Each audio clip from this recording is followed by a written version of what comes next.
সবাই গেছে বলিয়া। হ্যালো, আমার কথা শুনতে পাচ্ছ? না বললে আমি বুঝে ফেলতাম। প্রাইম মিনিস্টারকে নিয়ে আমি যে কবিতাটা লিখছিলাম সেটা আসলে তোমাকে ইমপ্রেস করার জন্য। রাইসুল ছেলেটার সার্ভাইভাল ইনস্টিংক্ট কিন্তু খুব ভালো। দায়িত্ব ছাড়া মন্ত্রীর চাইতে যে মন্ত্রীর ওয়াইফের কথা শোনা বুদ্ধিমানের কাজ, এটা বুঝতেও সময় লাগে না। শোনা, আমার প্রতি তোমার যে এত কমপ্লেন সেটা তো আমি জানতাম না। আমি কিন্তু কখনোই চাই না তুমি শুধু আমাকেই অ্যাটেনশন দাও।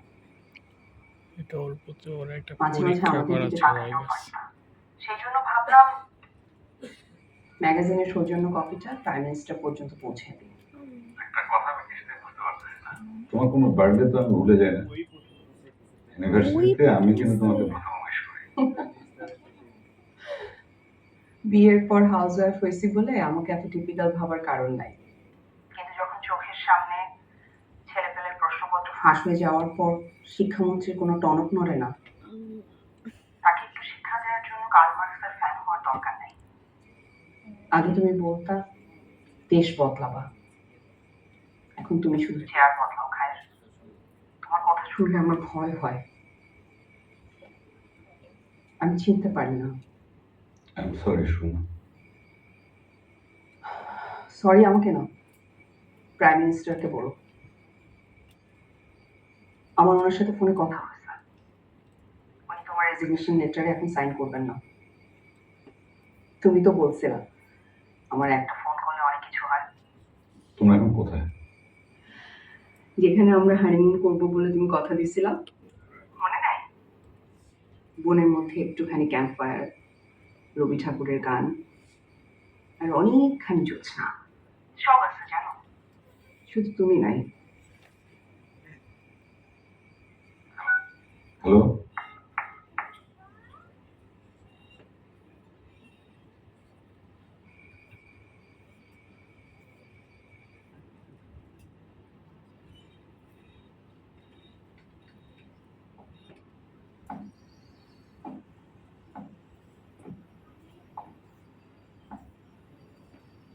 আসো আন্টি, আসো আঙ্কেল, আমি আমার জন্য দোয়া করি।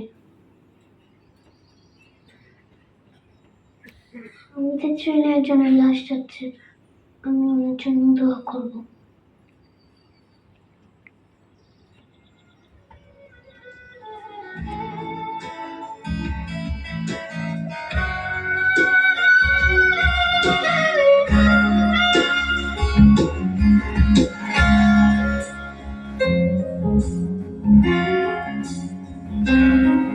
তুমি প্রিয় কবিতা ছোট্ট তোমা, তুমি ছন্দের কবির, তুমি বর্ষা প্রথম বৃষ্টি, তুমি পদ্ম ফোটা ঝিল, তুমি শীর্ষ অনুভূতির পরে শূন্যতার বোধ, তুমি আত্ম স্পর্শের ক্রিয়ার চাহনি, তুমি থাকা ক্রোধ, তুমি ভোর রাত্রি প্রার্থনা, তুমি চেনা নদীর ঢেউ, তুমি সুখের সেই দিনগুলো শেষে হারিয়ে যাওয়া কেউ, তুমি উদ্যত মিছিলের স্রোতে গর্বিত মুখ, তুমি নায়কে আচ্ছাদিতে মায়ের শুকনো বুক।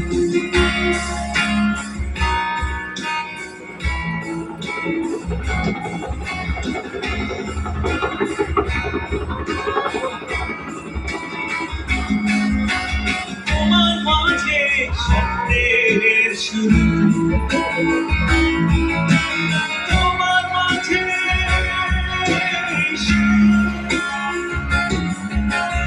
আমার ডাকা ভালোবাসার তুমি,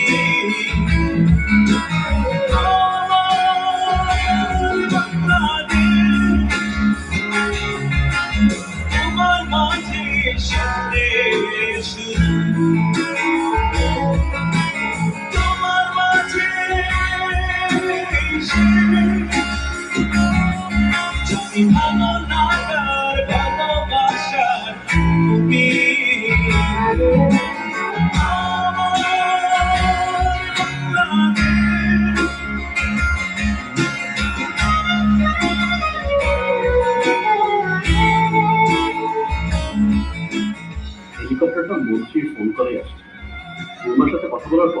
মন্ত্রী সাহেবের মনে হচ্ছিল বনলতা এক্সপ্রেস যেন ওনাকে নিয়ে সময়ের ট্র্যাকের উল্টা দিকে চলে গেছে।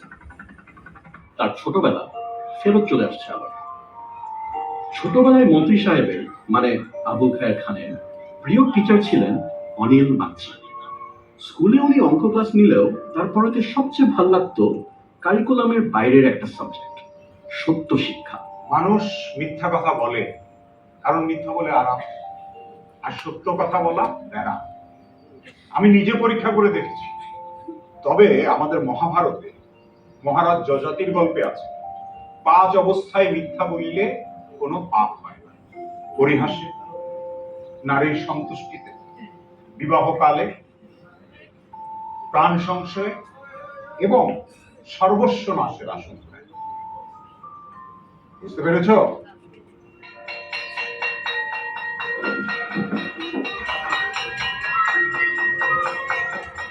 ধর্মগ্রন্থ যতই সুযোগ দিক না কোনো অবস্থায় মিথ্যা বলা যাবে না বাবা, কথাটা মনে রেখো। হ্যাঁ,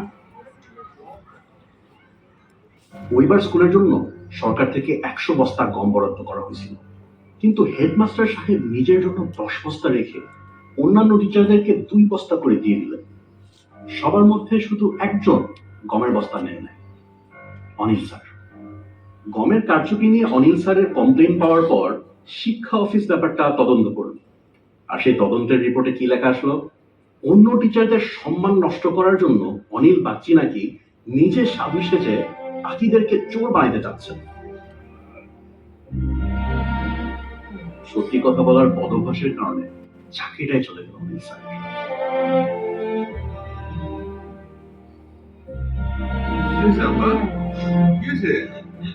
আব্বা, আমার অঙ্কটা কোনো দোষ করে নাই। আমার অঙ্কটা চোর না আব্বা, আমার অঙ্কটা নির্দোষ। আমার ছেলেদের অন্তরে কত মায়া, কত মায়া আমার ছেলেদের অন্তরে। ধন্যবাদ। আমার ছেলের অন্তরে মায়াটা জানি জীবনের শেষ দিন পর্যন্ত থাকে। আল্লাহ মন্ত্রী সাহেবের পরেশগার বাবার দোয়া আর কবুল হয়ে ওনার ছেলেকে আজকে সবাই সমাজের অত্যন্ত খারাপ একজন মানুষ হিসাবে চেনে।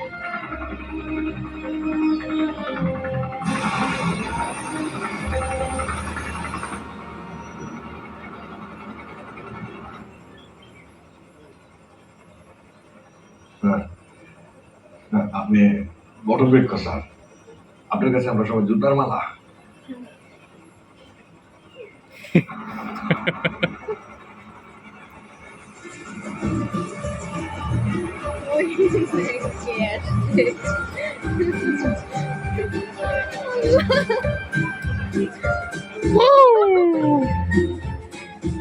মন্ত্রীগুলো লাল মাথার সাথে। আরে বেটা, তুই মন্ত্রী, তুই করবি দুর্নীতি, জনসভা করতে গেছে কে?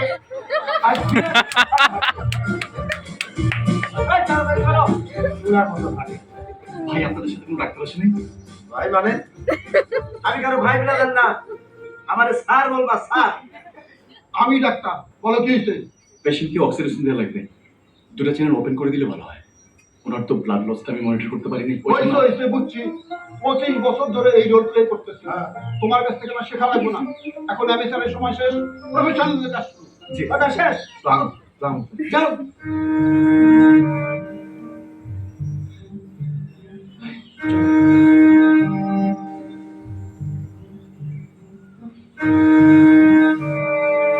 আজ সকালে আপনাদের পরীক্ষা না? আচ্ছা, টেনশন নেই, মন্ত্রী মহোদয় ফোন করে দিয়েছেন আজকে সকালে পরীক্ষাটা বিকালে হবে, আপনারা সবাই পরীক্ষা দিতে পারবেন। তোমার আমার ভাইকে, তোমার আমার ভাইকে, তোমার আমার ভাইকে।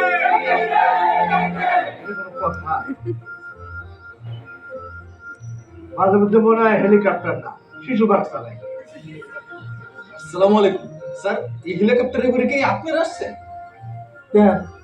আমাদের পছন্দ হয় না? তুমি কি ভাবছিলে হেলিকপ্টার থেকে সাকিব খান নামবো? Thank you so much. আপনার জন্য আমার সাথে অনেকদিন পরে মন খুলে কথা বলি। আপনার বিদেশ যাওয়ার কথা শুনে খালাম্মা কিন্তু কোনো উল্টাপাল্টা কথা বলেন নাই, খেয়াল করছেন না? হ্যাঁ, আমার মনে হয় ওনার মানসিক অবস্থা আগের থেকে অনেক বেটার। মামা, মামা, আমার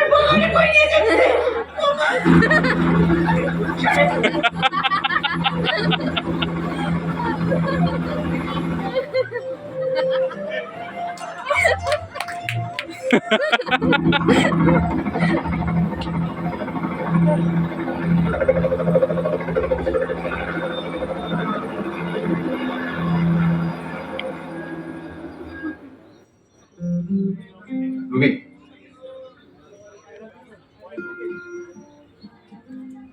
আমি তোমাকে অনেক ভালোবাসি রুবি।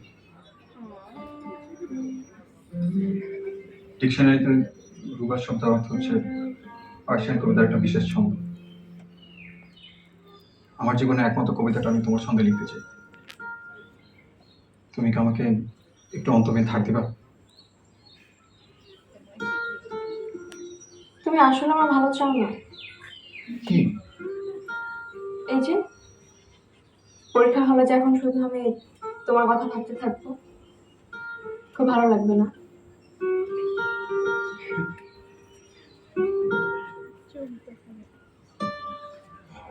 মাইন্ড চেঞ্জ করলেন কেন?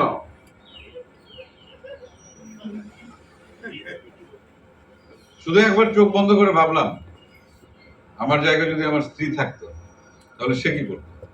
ব্যাস, ওদের কাজ হয়ে গেল। এই তো সুখী দাম্পত্য জীবনের সহজ হয়েছে। লাভ কি হলো? শেষ পেশ তো ওই একা একাই ট্রেনে বসে থাকতে হলো। কিন্তু আপনার এই একাকিত্বের প্রতি কিন্তু আমার সিম্প্যাথি আছে। তাতে কি?